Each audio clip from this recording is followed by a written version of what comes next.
when we find the guy who took him, what do you think we should do? This is what is known as a behavior-provoking question. An innocent person will usually give what is known as a draconian response. They will immediately respond with the harshest sentence possible for the crime they are falsely being accused of committing. A deceptive individual will often give an equivocating response. This means that they will fragmentize and divert from the question to a certain degree, as a means to avoid responding to the query in its entirety. They're going to come home safe, correct? When you find the guy. When we find the guy, they're going to come home. Life in prison would be that's what I would think with 2 kids that are involved. What if he hurt them?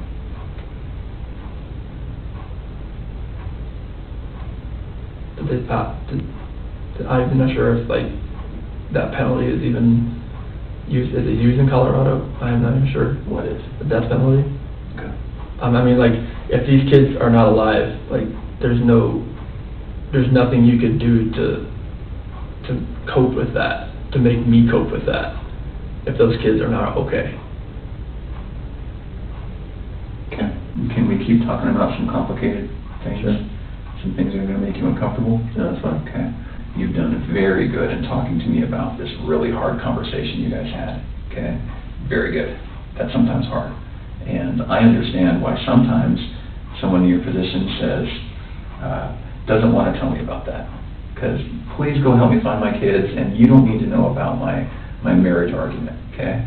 So I got to say, you've done very good at that. And I need you to keep doing that. So I need to ask you about your marriage and infidelity. Okay. Okay, tell me about it.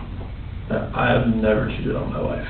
Okay. And I fully suspect she has never done that to me. Oh, okay. The interrogator was already aware that Chris was cheating on his wife with a woman by the name of Nicole Kessinger. He had handed over his phone earlier on this interview for what he thought was for the purpose of going through his and his wife's mutual contacts to look for potential suspects. Judging by Chris's bold-faced denial, it's safe to assume he deleted all of his correspondence with Nicole beforehand. Yet he was most likely unaware that the FBI have programs that can recover every single piece of digital exchange sent from a device, even long after it's deleted. Highly trained investigator over here, right? I see pictures of you from a few years ago, and I see you standing before me now. Okay, you've gotten pretty fit. Yes. Okay, you can imagine when guys start cheating or want to cheat, that's what happens. Yes. So tell me about it. I did not cheat on my wife. Okay. What do I do to help you walk out of this room and not look like the person who's responsible? You have to trust me. I had nothing to do with this act of evil cruelty, whatever has happened here. Because my love for these 2 girls and my wife, I don't want anything to happen to them. I've never wanted anything to happen to them. No matter if me and my wife separate or not, or divorce or anything, I never wish harm on anybody, on a human being in general. Okay. Just seeing that picture, I want them just to run through that front door and just grab me, or just tackle me, knock me to the floor, bust my head up, I don't care. The amount of love I have for my family is exponential, and it's never going to die. And I want them back. Okay. I have to have them back.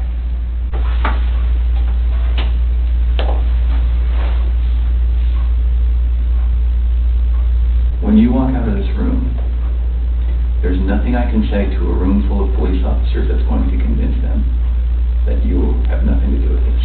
I know. You know what they think. I know all that. Yeah. Here's a guy who didn't call 911, who woke his wife up at a ridiculous hour because he was so guilty about something that he had to get it off his chest and say, I don't love you anymore, I'm leaving you. That didn't go well. Okay, so what happened? She told me she wanted me to wake her up before I left. That's why I didn't just wake her up, just to tell her this. I woke her up. That's what she wanted to do, and we talked. Usually at 4 a.m. I wake up, I go down and work out. This day, I wanted to talk to her about this.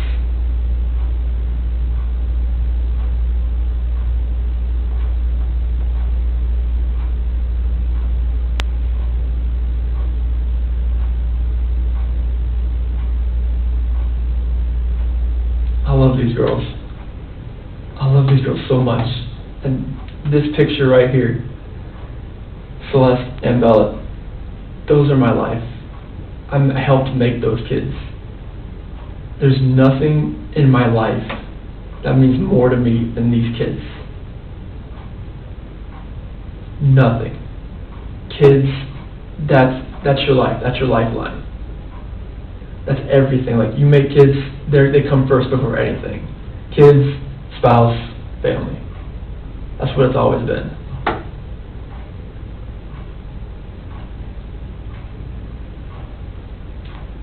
Nothing you've told me tonight makes sense. Nothing you've told me tonight feels like the truth.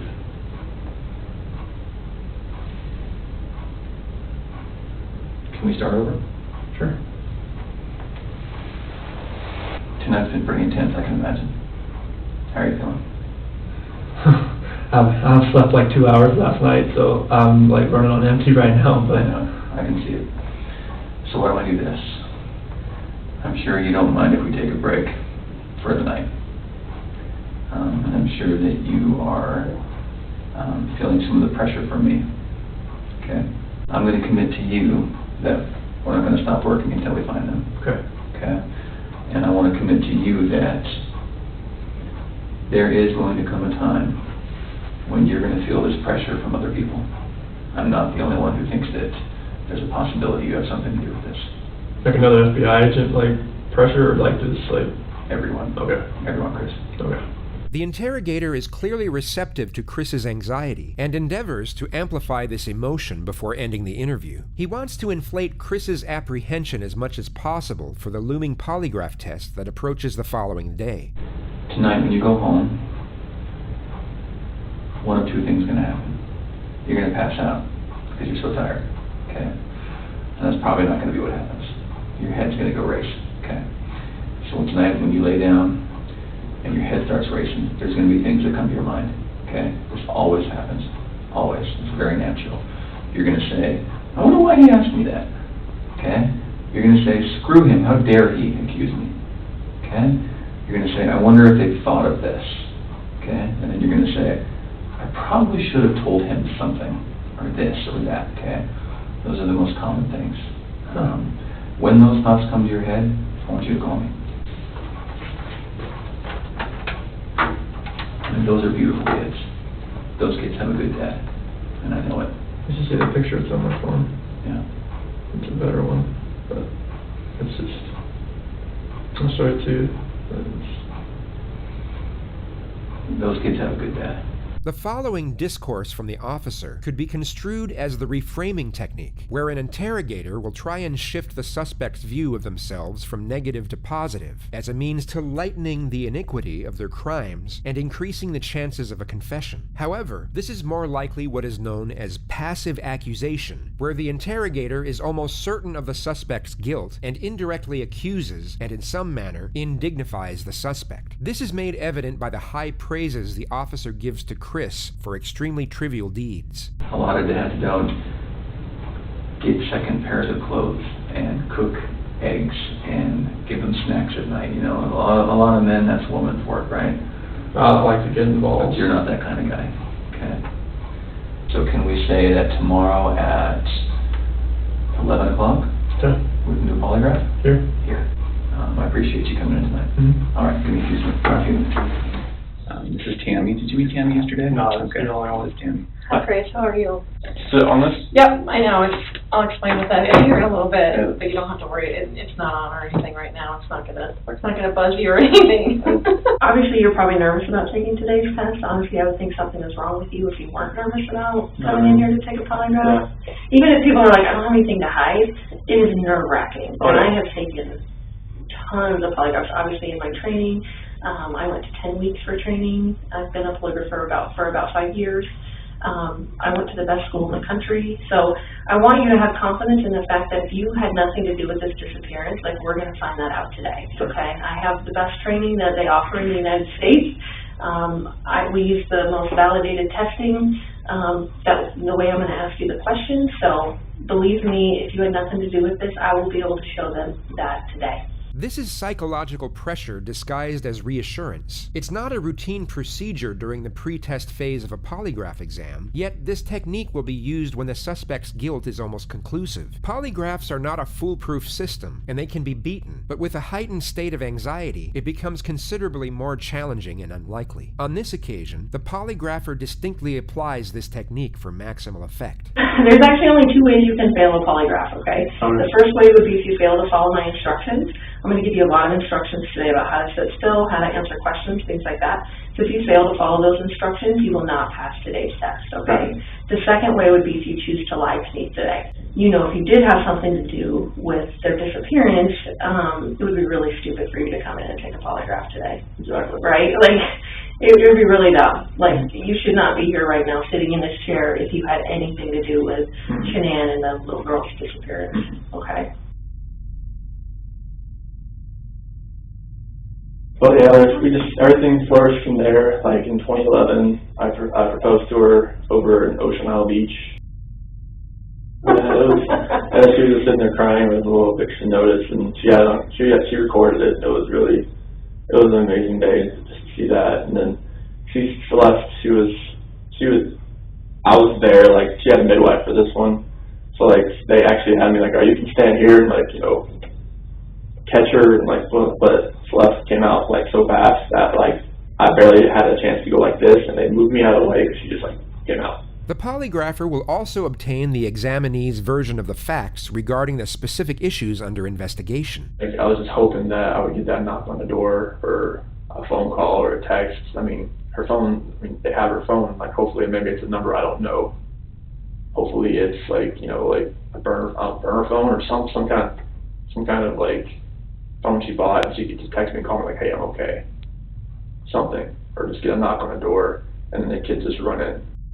I miss like the kids like sitting at the dinner table and like having to tell them to eat their dinner, and like I miss them throwing their chicken nuggets at me. Like I just want to find them. I want them to come home safe. Like wherever they are, I hope they are safe. And I really hope they can just come home. It makes me feel like, all right, maybe somebody has her that's not keeping her safe, or something terrible has happened, and that's the nightmare. And what would that terrible thing be? That somebody hurt them. Chris recounts a brief summary of the events and states multiple vague possibilities for his family's disappearance. The polygrapher then starts to elect specific timelines for Chris to give his account on. You said the next thing you know is her getting into bed with you, is that right? I felt her get into bed. We didn't say anything because I just kind of felt it. Okay. Do you know if she was on her phone, or like how any of that works? I don't think she was on her phone. Was she mad at all?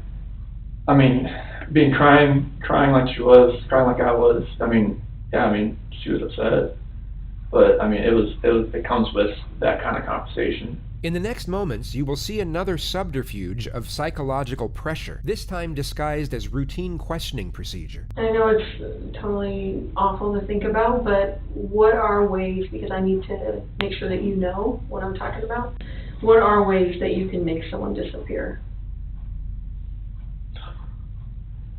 I mean, like, if you're talking about like what I've seen like on the movies, or like how people, if you read about other people, I mean, you hire somebody. Like a hitman? Yeah, I mean, yeah. I'm just being honest. No, but that's what I want, because I want you to go through all of these scenarios in your head, because I want you to know for sure what I'm talking about when I say that, you know, asking you if you physically caused her disappearance. Okay, like you'd hire somebody, or you have somebody you know that would do it. I mean, it's like, it's hard. It's a hard question to answer. And I know this stuff. It's a hard question to answer. Right. Because it had nothing to do with this disappearance. Right. But like, I don't even want to think about like, if you're asking me like how I would do it, like anyone. Like how would anyone cause someone else's disappearance? I mean, you would. I said like. You could cause someone's disappearance by murdering them. Would you agree with that? Yes. So what different physical ways could you cause someone's disappearance through murder? You could stab someone, right? Stab someone, shoot someone. hit him with a blunt object. What else is there? I mean, use a weapon like gun or knife. I mean, Okay. you could.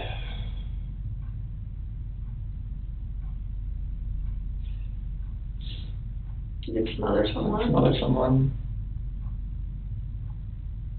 You could strangle someone. Hang someone. I mean, yeah, you can. All that kind of things. I mean, it's hard to even think about that kind of stuff right now. Mm-hmm. So you could strangle someone, you could drown someone, Yeah. you could shock someone to death, you could burn someone alive. What other ways can you think of? As far as like lure him into a trap, I guess. So what do you mean? What? Like, you know, like have somebody waiting like around the corner and like, you know, hey, Sure.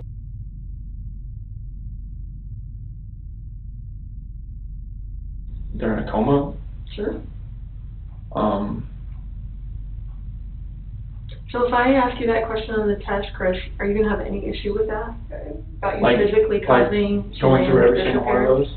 Yeah, like that would be a way you Okay. could cause someone's disappearance. Okay. No, I can definitely like I can pass. I mean, I mean, you could murder them, you could kidnap them, you could take them to another country, you could, you know, bury them in your backyard, Yeah. you could do a million things yeah, as far as trying to conceal them, yeah, right? So that no one can find them. yes, Because at this point, she's gone. So when I ask you the question on the test, I'm not asking you about guilt. I'm not asking you about, did you make her feel so horrible that she ended up leaving? I'm saying that you were the one that physically caused her to disappear. okay. Either by murder, kidnapping, you know, all of those other things that Okay. we went through, okay? You want me to list? You want me to list all those like? No, one- no, no. Oh, You're just okay. going to say no to that question. Okay. Right. When I ask you if you physically caused Shanann's disappearance, Okay. your answer should be what? No. Right. So do you have any issues with that at all, and No. or have any question about what I would mean when I was No, would that's be asking total. that Like question? I just like going through all those that. That's Right. a lot to really think about. Right. But Like that's- trying to figure out like, yeah, that was. I'm going to have you take a bathroom break. Thank We've you. been in here quite a while. So you're going to be taking what's called a directed lie polygraph. So what that means is there are going to be questions on the test where I want you to lie. I know it seems kind of weird, but you're going to know which questions these are, and they're going to be easy to answer. They're all going to start with before 2018. The directed lie test has 3 types of questions. Known truth questions. These are easy questions to answer, such as, are you sitting down? Or, are you wearing shoes? They serve 2 purposes. The first purpose is to provide a baseline reading for when the subject is telling the truth, and should elicit very little bodily responses. The second purpose is to disconnect the examinee's thought patterns between each question as a means for resetting their cerebration for a more accurate reading. Control questions. These are what the polygrapher just explained to Chris. Whenever she says, before 2018, at the start of a question, Chris will know he is purposely supposed to lie. Each of these questions are deliberately constructed that all answers will be responded with no. Relevant questions. These relate specifically to the crime being investigated, and the examinee will know that they are supposed to respond truthfully. A guilty subject will show a much stronger reaction to the relevant questions than to the control questions, even though they will be lying on both of them. This is due to the immediate threat posed by the relevant questions. So I'm going to say before 2018, did you ever lose your temper with someone you cared about? And you're going to say, No. because you're telling a Lie. awesome.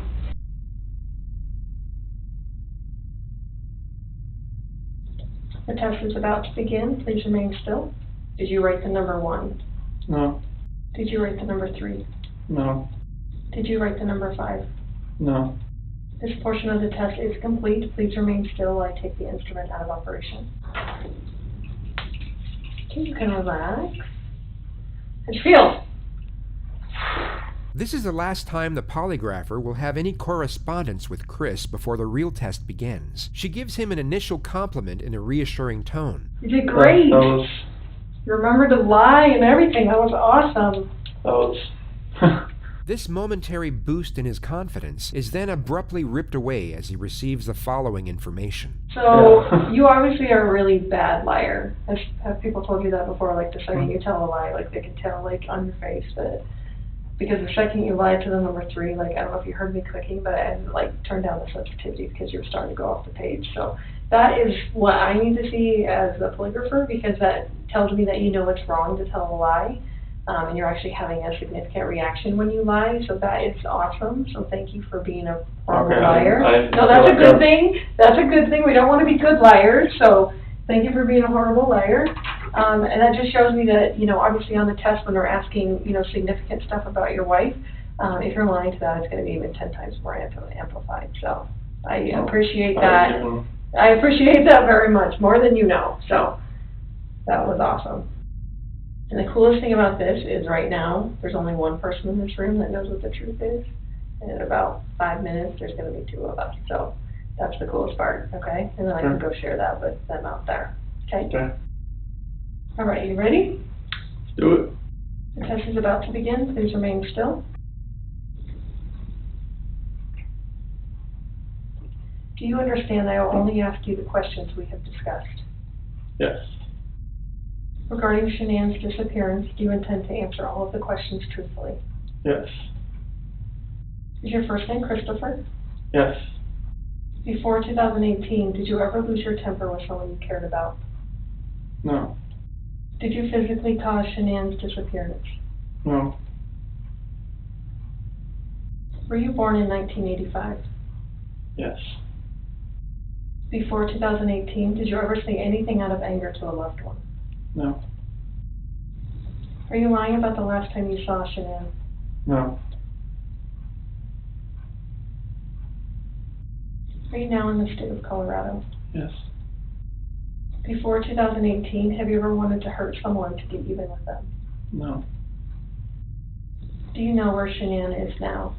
No. This portion of the test is complete. Please remain still while I take the instrument out of operation. All right, how'd you feel? Same as all of it? I think it was the same through everything. For ya. I'll be right back. Okay.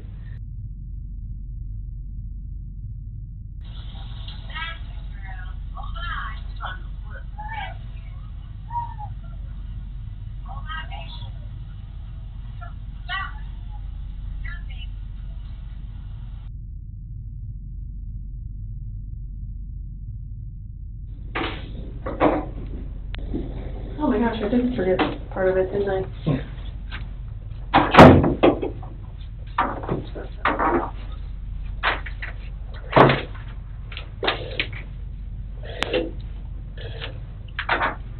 So I brought Graham in here because we want to talk to you about the results, okay? Okay. So, it is completely clear that you were not honest during the testing, and I think you already know that. You did not pass the polygraph test. Okay. Okay, so now we need to talk about what actually happened. I feel like you're probably ready to do that. I didn't lie to you on that polygraph, I promise. Chris, I Chris, know. stop. It's time. Just stop for a minute. Take a deep breath. I want you to take a deep breath right now.